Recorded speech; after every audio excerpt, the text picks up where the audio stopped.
Good morning. The Committee of the Whole is called to order. My colleagues, we have some information. I would like the panel, specifically Ms. Shimizu from the Department of Revenue and Taxation, to make the announcement. And then from there, we'll move from there, possibly a recess so that everybody can understand what they've just been briefed, and then we can come back to continue on. All right, Ms. Shimizu? Half a day, and thank you so much, Mr. Chair.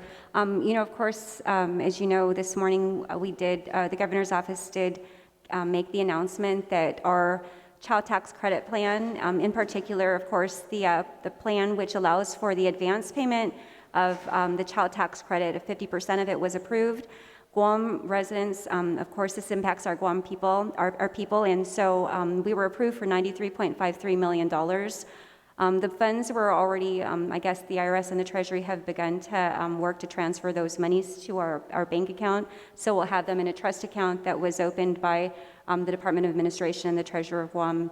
So, of course, this has been something that has been discussed, and now we're very excited to say that there's some level of certainty in terms of an actual amount as the body, works to discuss the budget. Another item, which of course we wanted to announce, is that, of course, another item that we've been working on at the department and, of course, with the administration is the All Rise program. And so I was just advised that the $30 million to fund the All Rise program is now made available so that we can work to make those payments as soon as we begin to get the applications and process them. And Mr. Chair, those are the items we wish to share. Thank you.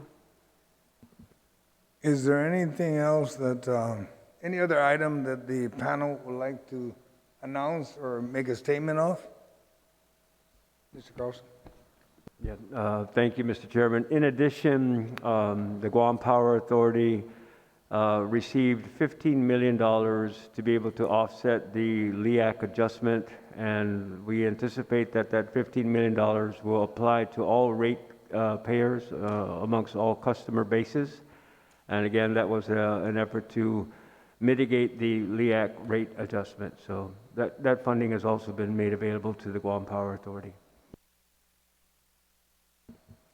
What was that? That $15 million to GPA to offset the LEAC?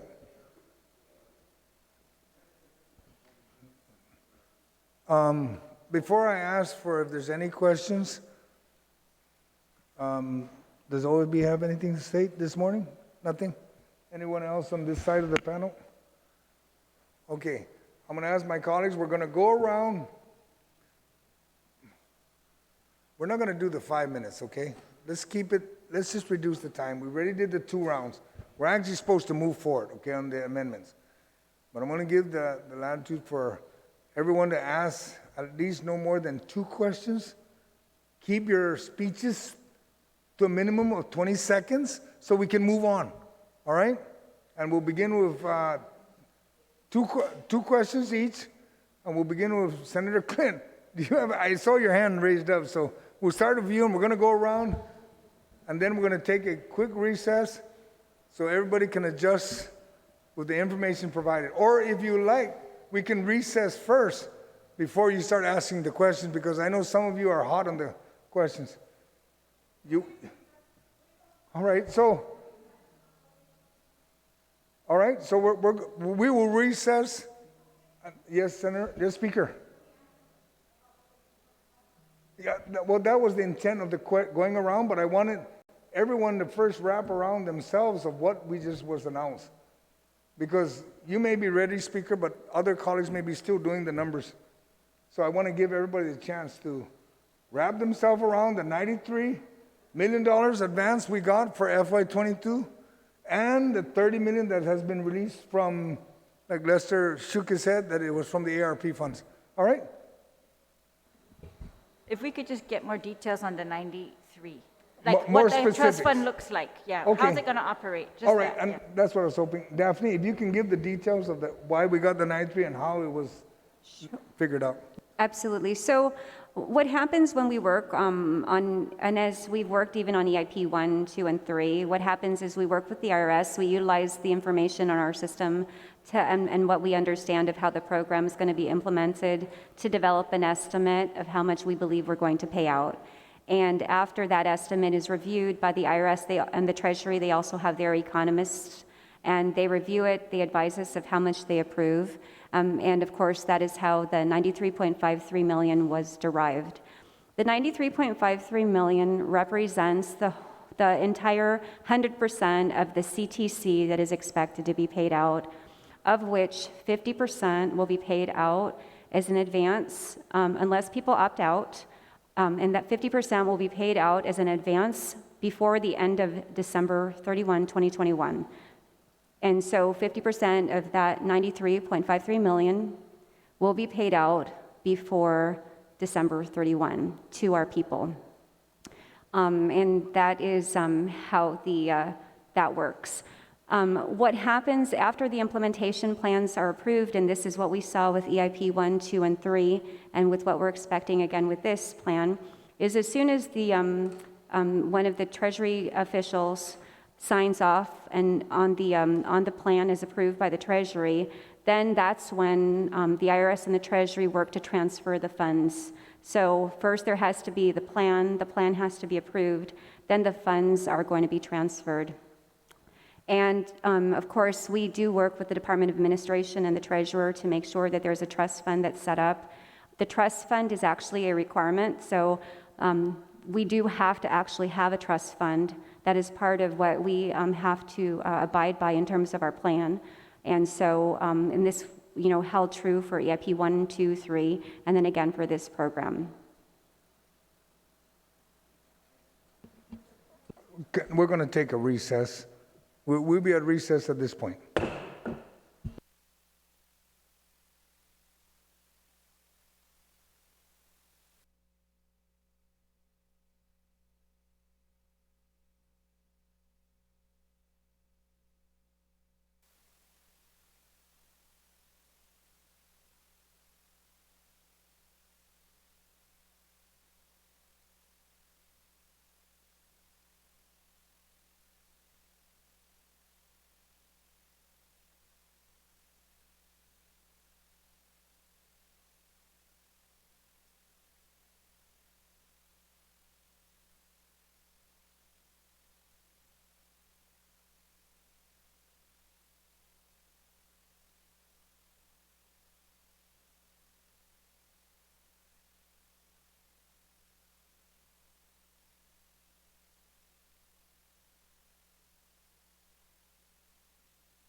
Committee of the Whole is called to order.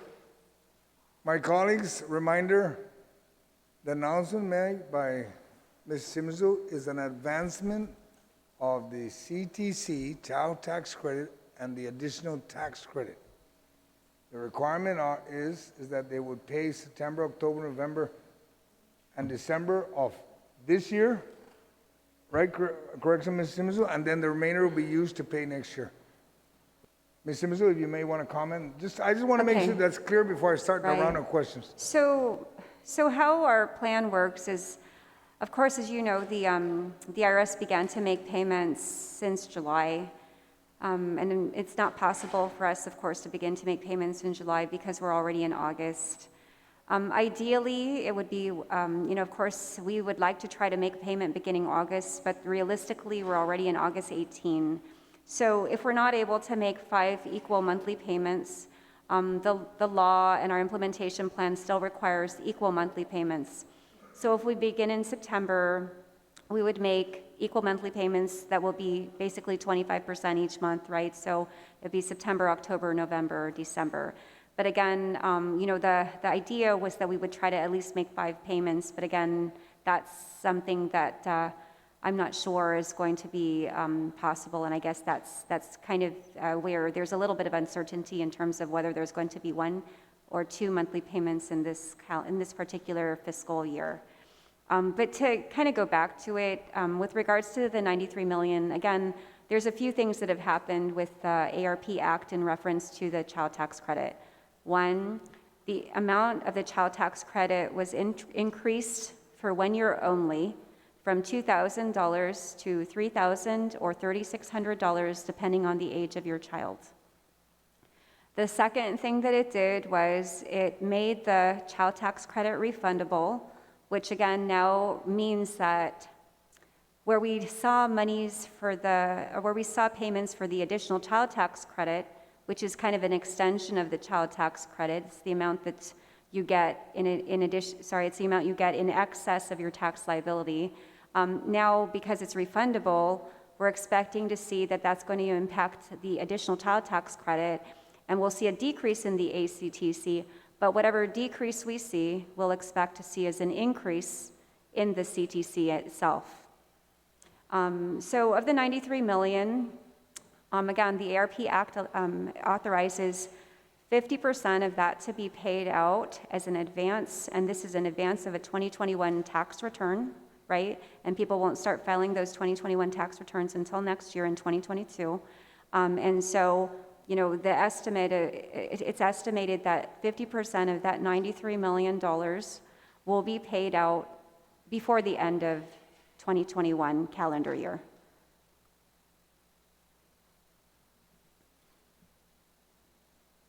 And that's it, Mr. Chair. Thank you. All right, thank you.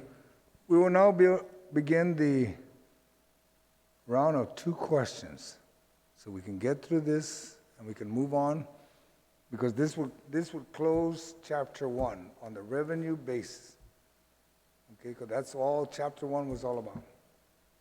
All right, and then what will happen, my colleagues? The panel will be released, will be dismissed, and then we will go right into the Budget Act. We would go right into Chapter 2, which is DOE, and then move on from there. Senator Clinton, do you have any questions, sir?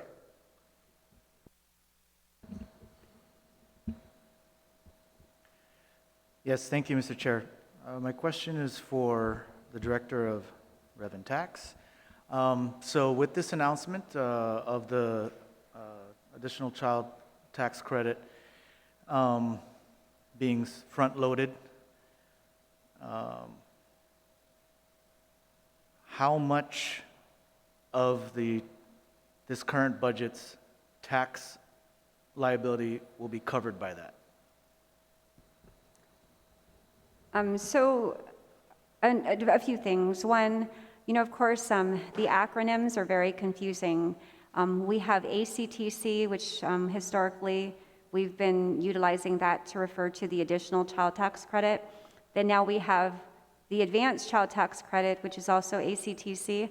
So when we call it the advanced because it starts getting confusing when we call when we both call them both ACTC.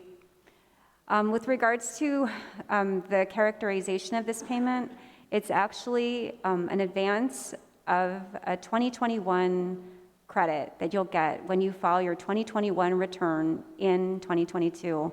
So I will perhaps have to defer to DOA BBMR maybe on the issue of if there's like an accounting, kind of accounting that has to be, I guess, discussed. But with regards to, I guess, what we're paying right now, we're paying out 2020 tax refunds, right? And 2020 and prior. And so this does not impact the 2020 refunds. This is, again, an advance of a 2021 credit.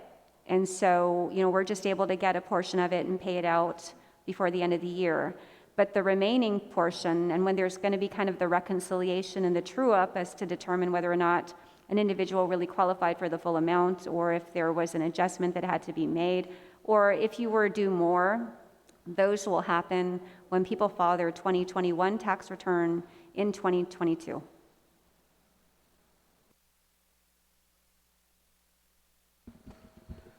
So the total amount that's being received as an advance was $93.53 million is the amount that we're expecting. And that is for the full I amount guess, of I'm the sorry, child what I'm tax trying to credit. determine is out of that 93, how much of that will be used in this current fiscal year to pay for the current credits that you're paying out this fiscal year, and how much of that can be used in the coming fiscal year?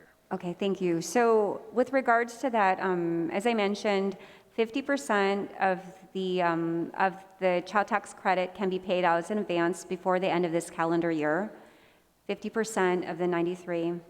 And then, ideally, we're hopeful, or we're hoping that we can try to begin to make payments. Of course, the best case scenario is beginning August, but again, that's highly unlikely because of where we are in this month already. So it's possible, and again, we're targeting and we push as hard as we can to try to get these payments and our programming and everything done. But likely we'll begin to make payments in September. And so it's at least one quarter, right? So if we make payments September, October, November, December in equal amounts, then likely that 25% of the 50% will be paid in this fiscal year. Thank you. Thank you.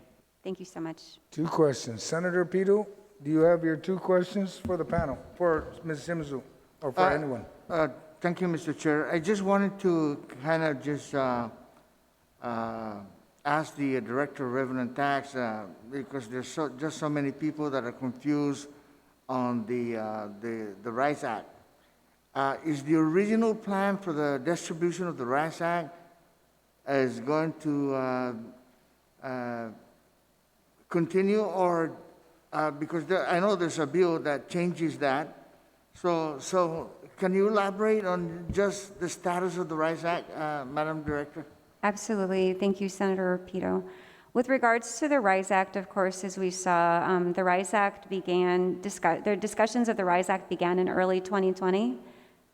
And with regards to that, of course, we saw, I guess, as the federal money started coming in 2020, then the discussion with regards to the RISE Act itself began to, I guess, we began to not hear so much about it again until the end of the year in 2020. The RISE Act became law, I guess, in December 2020. Of course, the RISE Act funding is based on either, I think, FY2021 general fund monies, or, and I have to defer again to BBMR and DOA on this, or if there is any, I guess, federal monies, then no general fund monies are to be used for this program. And I believe that's kind of, I'm paraphrasing, but I believe that that's how it's stated. Now, in May, there was an executive order, that was Executive Order 2021-11, and that attempted to, expand the eligibility for the RISE Act so that it included government employees and retirees. As we've kind of worked through, of course, there is a technical legal difference, right, between the expansion of a law versus the creation of a program by executive order. And so 2021-18, which is the executive order that was issued in this last week, Basically, what that did was it rescinded 2021-11 and created a whole new program, which is authorized by the executive order that's called the All Rise program. Now, the mechanics of it are, of course, there's still a $30 million cap. There is an $800 and a $1,600 payment that people will be eligible for as long as they meet the threshold, the income thresholds, and they are residents of Guam and they meet certain criteria. Where Governor has directed Rev Tax and directed me and my agency to launch the program or to launch the application no later than September 1. That's something that we're working towards, Senator. And so, that's where we are with that. So the original plan on the RISE Act for the single filer at 40,000 and for double filer at 80,000 still remains as is, right? Yes, Senator. So the law that we passed regarding the distribution from my good senator is not going to take effect until later on, probably. My understanding is that this All Rise program is going to be the execution of the, and I believe it was spelled out very clearly in the recitals for the Executive Order 2021-18 in this last, that was issued in this last week. But what we're intending to do is implement the All Rise program. And a lot of the issues that we ran into, Senator Pito, was, of course, we ran into issues where the document requirements were very difficult for not just our people to try to obtain, but also we saw that it caused a lot of challenges for our mayors as well.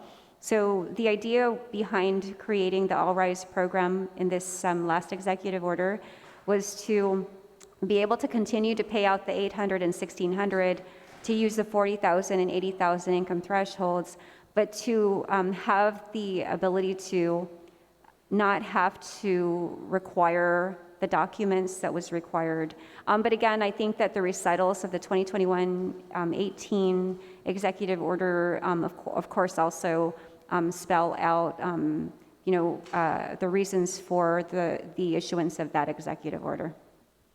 Thank you very much. Thank you very much, Madam Director. Thank you. Thank you, Mr. Chair. Thank you, Senator Chalabi, for your two questions. Senator Blas, you have your two questions? Yes, sir. Mr. Guerrero, OFB, with the announcement from Ms. Shimizu here of the $93 million advancement, is that figure and for what its purpose already anticipated in the budget that we have before us? If I understand your question correctly, Senator, are you asking whether or not the 93 million is a number that we anticipated to receive for the CTC? Yes. Again, the 93 million, I assume, Senator, is based on figures that, Department of Revenue Taxation may have come out or submitted, or is based on historical data of payouts that were done in the past. I'm not too sure how the $93 million figure came about, but from what is being reported this morning, that is the amount that's being given to us for advance payment for the CTC. So it doesn't affect the budget as submitted, as proposed? I would say it affects the budget in the sense that we can now say that we have 93 million set aside for tax refunds. But we were anticipating that we were going to get some reimbursement. Yeah, yes. Okay, that's what I was getting at. Okay, so thank you. That's the first question. Second question. Just to affirm, the announcement made by Mr. Carlson, and as far as the $15 million for GPA to offset the LEAC, am I correct? And that was going to come from the ARP? Well, thank you for opening the door. So then I guess the question is then actually to Mr. Burns. I've been asking how we're going to spend the $600 million. So now we know that there's at least $15 million going to be spent on from ARP to, what else are we going to use ARP money for? I think we already answered that, Senator. It's No, not I asked the routine question, disturbance. yeah, we answered, and the way the answer is we can't say anything about it. Now it's being told. You gave the administration opened the door to the question now, so and I'd like to be able to have an answer. May I Sure. finish what I was going to say?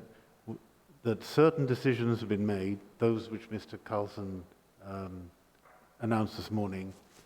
I'm not aware that any other decisions have been made.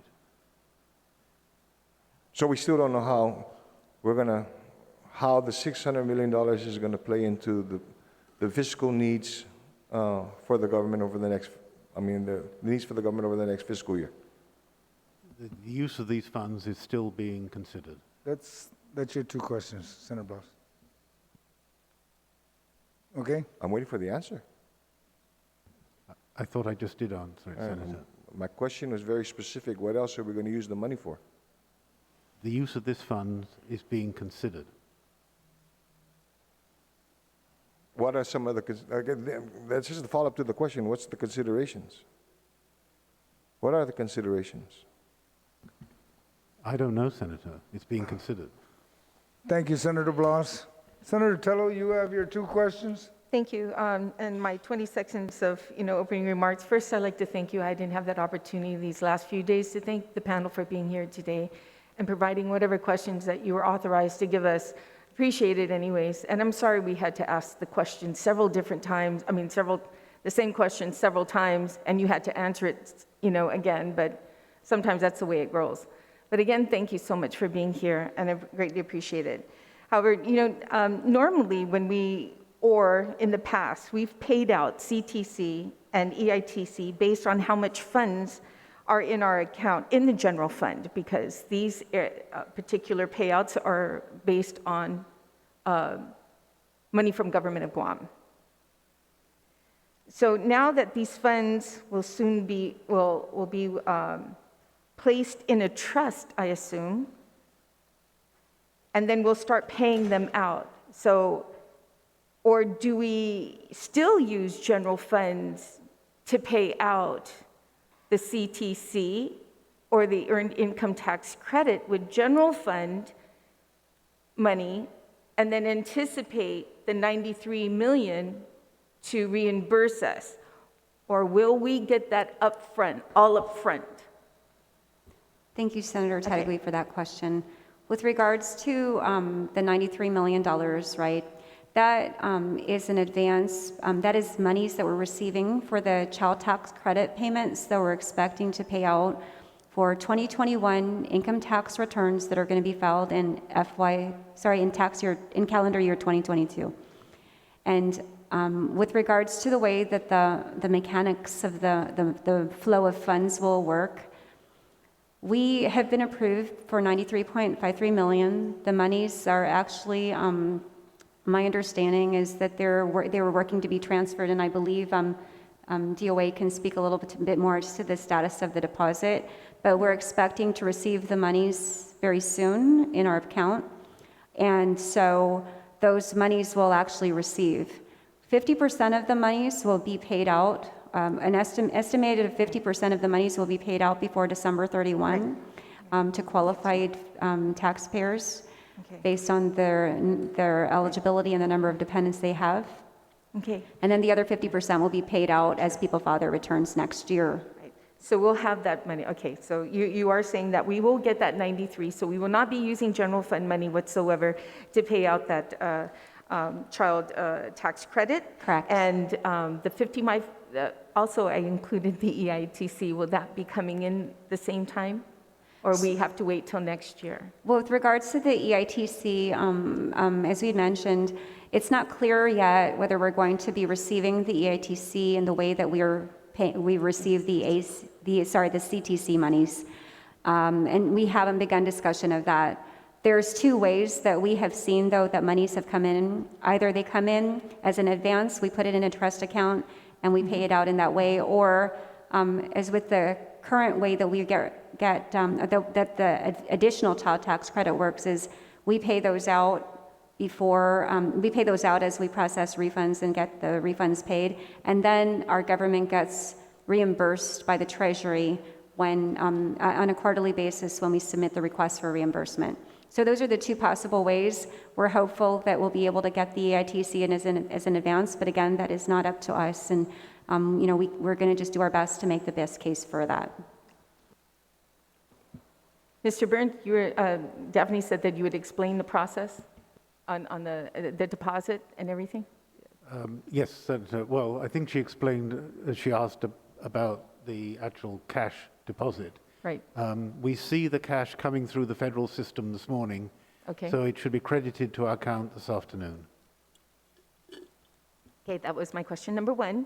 No, it was a follow. He was supposed to answer because Daphne was going to make him fit. That was number one. Let's get the question. Okay. In the past, 2020, we've paid out in child tax credit a total of $24 million in tax credit, right? But because that was only for $2,000 for that individual or that family or per child, it is now $3,600. That's an increase of $1,600. You would think that because we paid out $24 million in 2020 at a rate of $2,000, and then just say we doubled it, right? Because it's only $400 short, and we doubled it. We would be looking at a total of $48 million. If you just doubled it up, right? So I'm trying to put my head around why we are getting 93 and not 48. Why is it that we're getting 93? Because I'm just doubling it, common sense, math, what we paid out last year. So why is that? Right, and thank you so much, Senator Teddigley, for asking that. Perhaps that's a question that maybe other people may have as well. So with regards to the $2,000 that you're referring to, the way that the child tax credit works is between the child tax credit and the additional child tax credit, which we currently get reimbursed for, an eligible taxpayer can receive no more than $2,000. Right. So that $2,000 that you're referring to, again, you're right, it did get increased to either $3,000 or $3,600. But if you refer to page 4 of OFB's presentation, in the provision for tax refunds section, where there's the child tax credit receipts, advance and regular, and the additional tax credit reimbursement. And the 93 again is our estimate based on, and it's what we've been approved for based on, of course, our historical experience. But if you took the 31.594882 or 31,594,882, and you add the 23,487,89, right? That's actually kind of equates to all of the $2,000 payments that were made to people. Okay. So say that amount, and again, to be kind of conservative, not to use the $3,600 amount, but to use the $3,000 amount. Say we took the sum of those, which is $55,075,670 some dollars, $71. So say we took that and we multiplied it by 1.5, which is because the 2,000 now is increased about 1.5 times. Right. We get just shy of 90 million. Is it like 88 million? Okay, so that you're saying that the additional tax credit actually is a wash, because if we're getting the 93, right, we're incorporating both the CTC and the ACT. So you're adding those two up. Correct. And estimating, adding that additional 1,600, incorporating in that, making it 93. Okay, that explains it. Okay, well, thank you so much. Thank you, Mr. Chair. And thank you, Daphne. Thank you. Senator Amanda, do you have 2 questions for the panel? If not, we'll move on. Thank you, Mr. Chair. Daphne, Director Shimizu, can you please clarify, you said that this year there would be two monthly payments until the end of the year for the child tax credit? Thank you so much, Senator. And I know it gets confusing because, the way that this works is the payments are required to be made before the end of the calendar year. But I know in your budget discussions, you're utilizing fiscal year as, the basis for your discussions. So there's some level of confusion. So how this works is 50% of the total child tax credit that we've been approved for, and actually this is the same thing that's occurring across the nation with IRS filers, 50% of the child tax credit is authorized by law to be paid as an advance. So 50% of that 93 million is going to be paid in this calendar year. Now, the IRS rollout began in July, and so that's why we hear of this $300 a month payments beginning July going through December. So that $300 a month payment going from July to December will equate to $1,800, which is 50% of the $3,600 max for those people who have children or who are under age 6. Now, of course, as we've been discussing this plan with the Treasury and the IRS, we were hopeful we would try to get kind of our rollout similar to the time frame that the IRS also had been able to roll out. But unfortunately, there are things that are beyond our control, and we were only able to get approval just in this, just actually this early this morning at like 1:51 a.m. was when we got final notification of approval. The goal is to try to make, we're required to make, and this is in the law and also in our plan, equal monthly payments for this particular program for the advance piece. So the idea is that we, again, try to make as many equal monthly payments as possible and as soon as possible. Unfortunately, I don't believe that we're going to be able to make 5 equal monthly payments just at this point because we're already in August 18, and to try to implement and get payments out by the end of the month, I'm not sure that is going to be, again, possible. But just as an example, say we began in September instead, and somebody was due the $1,800. So we would take that $1,800 and we would divide it by 4, and then for that particular child, that taxpayer would receive $1,800 in 4 equal monthly installments beginning September. And so what's happening is the payments for these straddle 2 fiscal years. They straddle, right, because in one port we start paying it out in the fiscal year 2021, but we complete the payments for the advance, in the first quarter of fiscal year 2022. Okay, thank you very much. I think people are really eager to see these payments come in, so helping them to understand how it's going to be paid out is very helpful, and I appreciate that. I do have one question about the RISE Act. In this body, we passed a measure to allow the removal of the cap of $30 million to be paid out for the RISE Act, and we know that the governor can do this administratively as well as she's done to amend the program via executive order. Is there any discussion about upping that amount, planning to use more than $30 million to pay out the RISE Act money to those who apply? With regards to that question, perhaps I can defer to DOA and Baby Moore on that. Thank you, Senator Shelton. There is no consideration for increasing the amount at this time. Thank you very much. Thank you, Mr. Chair.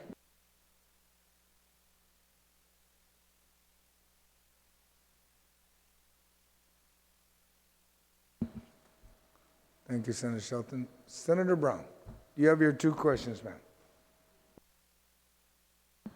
Thank you, Mr. Chairman. I don't have any further questions. I appreciate the time of the panel and coming the last few days to provide their presentation with regards to their numbers, and also to your office and the budget office for providing with Mr. Guerrero their figures. I'm just going to make a quick statement here, Mr. Chair, because I appreciate the numbers, but again, I think we still have a responsibility as a legislature in looking at what information has been provided for us but then more importantly, what information has not been provided to us by the administration.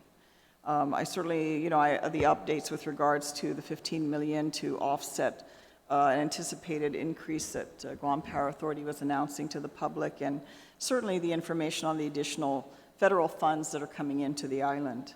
What we're not addressing is the real issues of our economy and where we're going to be a year or two from now, where we're going to be after September of next month when the PUA payments stop, and how we need to format a budget that's going to address those concerns, because I do have reservations with having the general fund, because we're not discussing how PUA funds are going to be spent, nor has the administration provided us any information with regards to that overall. To subsidize money out of the general fund that we actually as legislators can put to other critical needs in this government that we can't use federal funds for. And so that's something certainly I'm going to be looking at in the budget, because right now I don't have comfort level moving forward without addressing some of the real realities. I mean, it's wonderful when things are good, right? For better.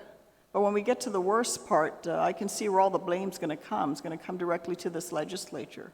So I hope that as we move forward in deliberating on this budget, that we be responsible in how we're going to address the federal funds. And I don't want to leave an open door either for the administration to expect us to carry these costs, such as reflected in customs and the TAF, and then have all this, repeatedly we're reminded how it's her authority and the funds are granted to the governor of Guam, and not know how those funds are going to be spent when the intent was to directly address issues and funding needs that were impacted by COVID. So I do want to state that for the record, Mr. Chairman, as we move forward. Thank you for the opportunity to comment. Thank you, Senator Brown. Senator Abbott, you have 2 questions, sir. Thank you, Mr. Chair. Good morning to the panel again. Director Shimizu, I have a question. On the $93 million that Guam receives, what happens to any overpayment that the department should encounter?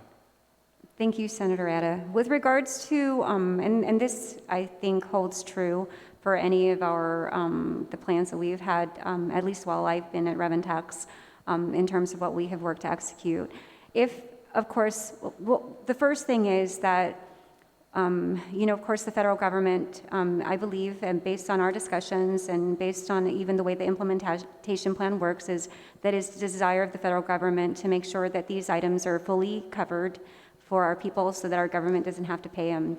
There is a provision, though, which does talk about if there are any overpayments and how we would have to, of course, make sure that we return those monies to the federal government if there is any overpayment. What we've seen, though, with EIP1, EIP2, and then even EIP3 is, of course, because we have based our estimates and on our actual experience. I think we've been pretty close. In fact, EIP1, our original announcement, I think it was 136 million we were approved for. We ended up having to increase that, so we received more and paid more out. We paid 150 or 151 million. So I think, again, our estimates have been generally on point, but yes, there is a provision to pay back if there are monies, if we do receive monies that are in excess. And how quickly does that money get paid back to Treasury if there is an overpayment to government of Guam for the... I believe that we have several years. So I have to go back and look, but I think for like EIP1, we have until 2023. And then I believe for this particular program, we have until 2024, but I would have to go back and check. So it's not immediate, it's not right after. I think there's a recognition that it's going to take some time for some people to file their returns and for those to get paid out. So I believe it's in 2024, but I would have to go confirm that. I see, thank you. Mr. Chair, and that's just the concern is that we're not sure what any overpayments that have been made to government of Guam and what would be, have to be paid back in the future by us back to Treasury. So just a concern to keep in mind. Thank you, Mr. Chair. Yes, I'm also very concerned at any overpayment. I'm also very concerned that they need to reimburse us for calendar year 21. And that's not been addressed. We're talking about an advancement. Senator Jim, do you have your 2 questions? Yes, Mr. Chair, thank you. First question for Director Shimizu. You mentioned earlier the 30 million was not increased. And we understand from the executive order there were additions made to the amount of people eligible.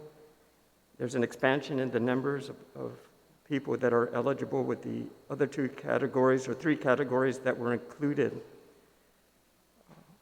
I'm wondering if Department of Revenue Taxation has a projected increase of the number of people that are eligible from the original law, or that lapsed into law from the original RISE Act.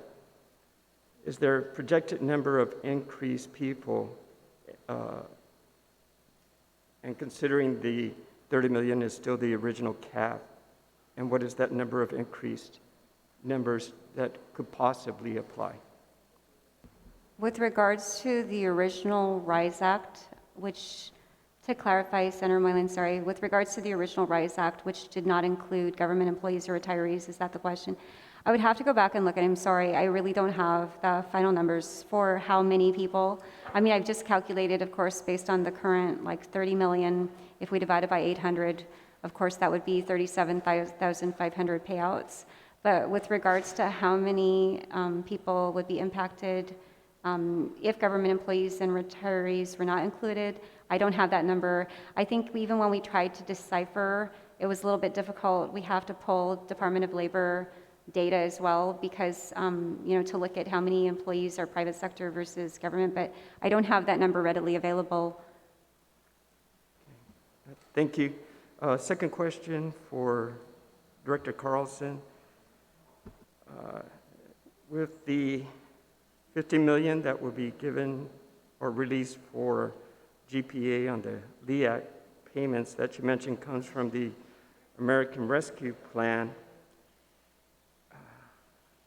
I can, I guess, estimate that there was a plan and a discussion with GPA on how we arrived at the $50 million for this relief from the American Rescue Plan. My question is, with this plan now, that I'm happy to hear it was released, we were previously told that there will be no release of any plan regarding the American Rescue Plan. So I'm wondering if the executive branch finally received the final rules from the Department of the Treasurer in order for you to release this plan to use ARP money for the GPA LEAC.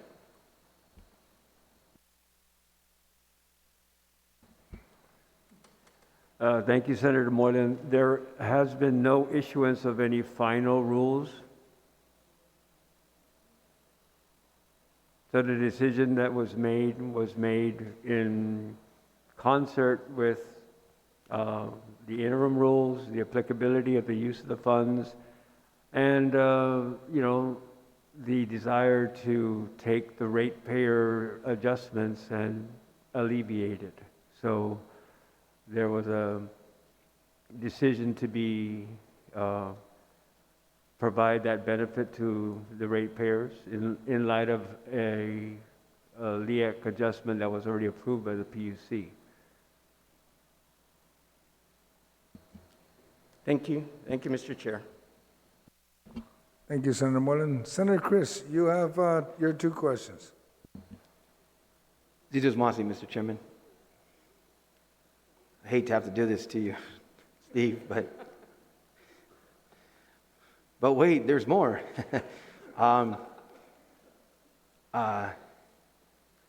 Given new information, has OFB's budget request for BPT, has that changed, or is it still the same in this substitute bill? As I speak to you now, Senator, the answer that has not changed. Okay. So my second question is addressed to both Mr. Guerrero and Mr. Carlson. Given the fact that we continue to receive updated information, and given the fact that most of it is based on speculation, because there is no spreadsheet that shows the economic activity that's going to be generated from the revenues coming in. We have what we know, and we have what we don't know. We know what PUA did. We know what FPUC did. We know what 3 stimulus did. We know what $3 billion did. It effectively probably gave us a better economic outlook through the hell of COVID, but the fiscal picture was actually better. It's probably be better than what we would have taken in revenue if our tourism industry was 100%. So we know what we know, and we know what we don't know. So why don't we stop speculating? Why don't we do a 3-month budget? It's still a full fiscal year, but let's get some data. Let's come back in 3 months. And the only thing we would do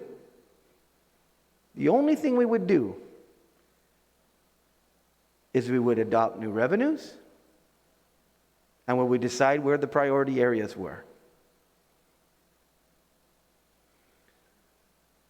That's all we would do. We would still pass a budget. When we ask, or the law calls, for the governor of Guam to do a realignment, it's based on 3 complete months. That does not meet the threshold of the 3% decline. We now are talking about the advancement of ACT.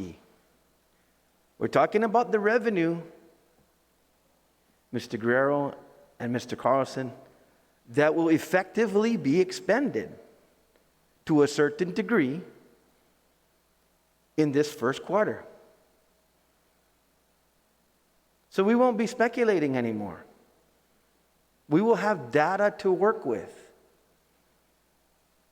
I listened to David De La Sola this morning on the link. He's the most sober guy in the room right now.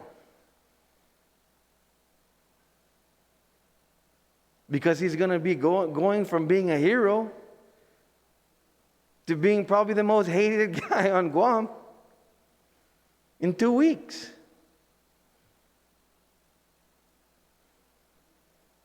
Child tax credit, depending on how many children you have,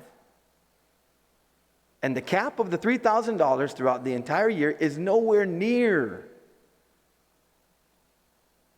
what PUA and FPUC have done to the economy of those who have been displaced by work, who were actually making more money, most of them, than what they were making in their private sector job. In the national news today, the Dow is dropping, and there was coverage that it's because spending is slowing down way to the max. That's got to be a result of people not having all the stimulus funds and all the money that they've had for the last 18 months. That's going to happen on Guam. So my simple question is, would it be prudent for us to adopt the revenues that we've adopted at this point and come back in 1 month or 3 months after the fiscal year has been enacted and revisit the budget, not to go line by line and put every agency through the torture of the uncertainty of knowing what their ceiling is, but to use that tracking information as a factual basis to give an assumption that we can raise revenues and take care of the priority areas of our government? I pose that question to Mr. Guerrero and to Mr. Carlson.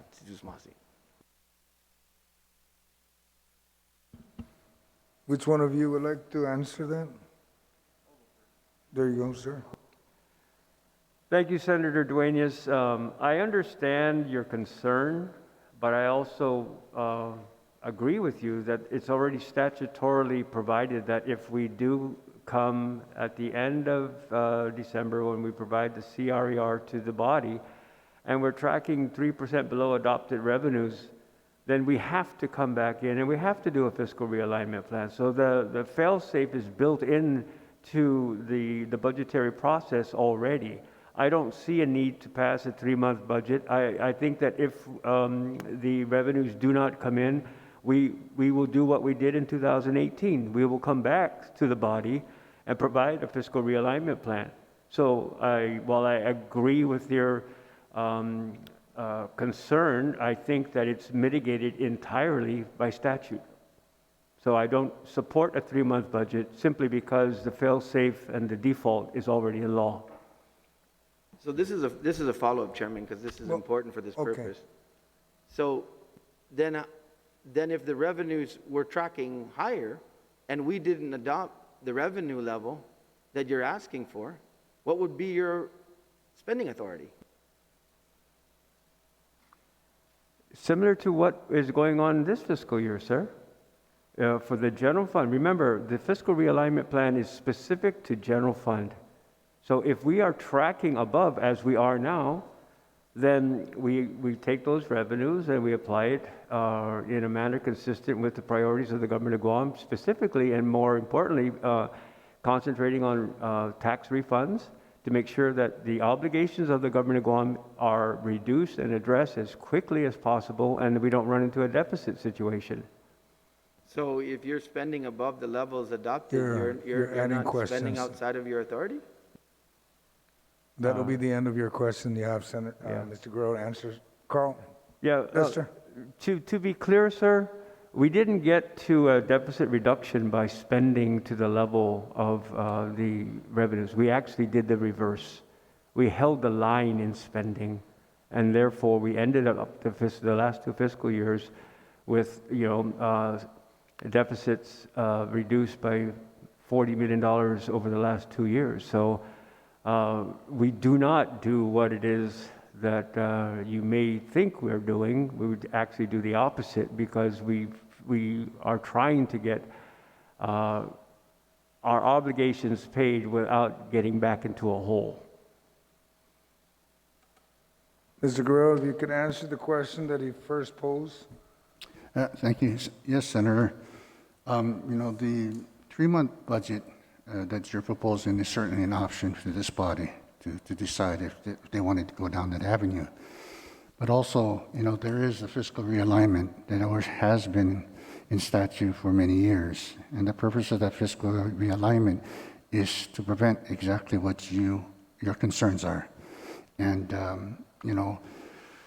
3 months, normally when I think about it, 3 months in the fiscal year is really a short period of time. And although the statute says that, within the first quarter, three consecutive months falls below 3%, the administration is required within the next 30 days to submit a fiscal realignment. But in my experience is that it normally takes, and if you look at most fiscal years, with the exception maybe of fiscal year 2019 and 2020 when we had exceptional first quarters, it normally takes, the first 3 months is like a trial basis. It kind of dictates the trend of government operation and collection. And normally you have 9 months either make up a shortfall or at least get to the point of where you want to get. So that period of time also allows, some makeup period, some recovery period in terms of revenues, in terms of operations. You can always curtail operations to conform to the level of collections. So, with that respect, for me, I do believe there is sufficient statute in place, and like Mr. Carlson said, I'm in favor of that fiscal realignment. But again, if it's the concern of the body that we want to make sure that we hold the line and make sure that we do get to the revenue levels that we project, then if 3 months is a month that the body feels it's a red flag, then by all means it's an option. But like Mr. Carlson said, and I agree. All my years' experience in the Bureau of Budget has said that provision has suited and worked well in the past. Thank you, Senator Duenas. Senator Torres, do you have your 2 questions, ma'am? Thank you, Mr. Chairman. I don't have any further questions. This discussion has been great in terms of what it has shown us as tracking versus what was originally proposed by the executive branch. the difference there. It shows us the difference between what our OFB level, adopted level is versus what the executive request was. And it also shows us the disparities that we're dealing with and what we're going to ultimately come to decide. The difference between as proposed is as much as 56 million.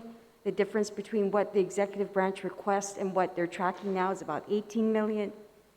There are a lot of variables that have come in terms of new money infused that is reimbursed that will, to some extent, have a direct link to pocketbooks, to the economy, that will have an uptick in sales. So those are all the things that this COVID situation and recovery plan has, challenged us to come through. I don't have any questions. I just want to thank you for laying it all out, because really now the options are there.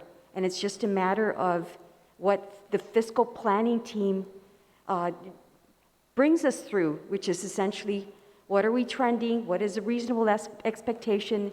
And what are you willing to put forth in a budget in terms of appropriation? So, Sizus Maasi, our job is just beginning. Thank you, Senator Torres. Senator Nelson, do you have your 2 questions, please? Thank you, Mr. Chair. I share the same sentiments as our colleague that spoke before me. I really do believe that we need to go back to the drawing board with all of these moving pieces, the interest of new refunds coming in and actually accounting for the money that we appropriated for FY21, even taking a look at FY20 to see how we move forward in this FY22 budget. Thank you, Mr. Chair. Madam Speaker, do you have your 2 questions? Yes, thank you. So thank you for the information, of course, very helpful and timely that it came in today, so I'm glad. And it looks like, based on that information, we have to make some slight adjustments to the way the bill looks right now, and the amounts, of course, and how they're coming in. And so you've said, Director of Revenue and Taxation, that you are requesting that the EITC be treated similarly, that it be paid also in advance. And so I heard you say that this morning. I heard you say that before as well. But if that happens, I'm concerned that we need to make some changes as well into our bill so that shows, that we're getting that kind of in a trust fund. It's going to be locked up and allocated for those purposes only. And would you agree? With regards to, I suppose, the accounting convention or the accounting treatment, that perhaps I would defer to DOA. But with regards to, of course, we're always advocating to try to maintain the general fund and not to have to dip into it. And so that's why, the idea of it being in advance, of course, that would be our number one, kind of recommendation. It's not clear if it's going to be or not. It took quite a while for us to get the implementation plan for the CTC and with the advance discussed and completed. So it's difficult to say when that discussion will happen, Madam Speaker, on the EITC. But yeah, we would advocate for that. Again, it's not clear if the federal government will approve that, but that's what we intend to ask. And if it doesn't, then we would need that money to pay that out, right? If it doesn't happen as an advance, we would continue to pay refunds. Then correct. We would continue to pay refunds, and the monies would have to come from another fund source. Okay. And so my second question is regarding the BPT. So we had talked about, the disparity in increasing the BPT, or suggestions, recommendations from the panel as to the BPT.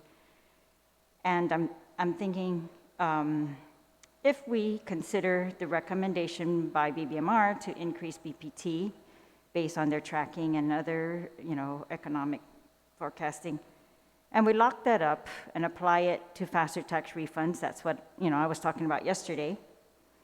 But I want to talk about a little bit, you've never really said why we should increase BPT. I mean, what should we do with it if it's not to pay refunds? And if we do not increase the BPT estimate, but it does come in, and I think this is a follow-up to my colleague's question earlier, you've said that can be used to pay refunds, but I think it has also, we've seen it can also be used for other things, like we've used it to pay for shortfalls in special funds, right? We've used our excess general fund revenue to this year cover shortfalls in special funds, I think.